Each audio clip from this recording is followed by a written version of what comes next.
Hi friends, good morning, जय जगन्नाथ। आपन को ब्लॉग रे स्वागत करुच्ची। तो मु आसी पहुँची गली ऑफिस रे। तो सेठी विश्वकर्मा को पूजा करदेली। आसिकी प्लांट आमर गोटे हनुमान मंदिर अच्छी, सेठी आसी हनुमान को दर्शन कली एवं पूजा कली। आपन को आ गोटे कही दोछि जे आज मोर बर्थडे। तो ठाकुरंकर आशीर्वाद नहीं कि हनुमान ठाकुरंकर आशीर्वाद नहीं कि मु बाहरली मो ड्यूटी को। देन मु ड्यूटी सारी घरे पहुँचली। पहुँचला बेले देखिली मो वाइफ मो पाई बहुत सारा जिनस प्रिपरेशन कर खाइबारे।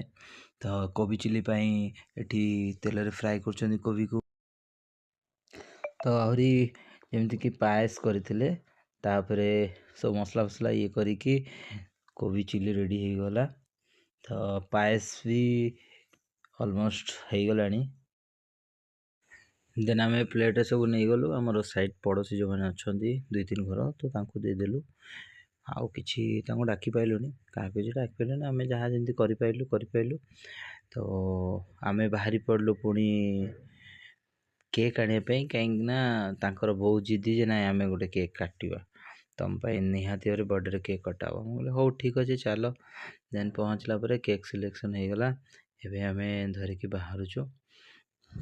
तापरे घरे पहुँचलु। तो घरे पहुँची खाई सारा पर आम डिसीजन है जे केक काटबू। देन तो फाइनाली फ्रेंड्स केक काटिली। तो निहाती भाव में आम दुई जन से मुहूर्त को एंजॉय कलु। एवं मु आ गोटे कथा कहीदेवा चाहूँगी, आपण मान भल पाइबा निहाती भाव दरकार। आपण टिके सपोर्ट करंतु आम दी जन को मोटिवेट करंतु, जेमिति आमे एई भली वीडियो आपण पाखरे पहुँचे पारू। आउ किछि आम लाइफस्टाइल विषय आपण सहित शेयर करने को अपॉर्चुनिटी दियंतु। रहूची फ्रेंड्स, जय जगन्नाथ।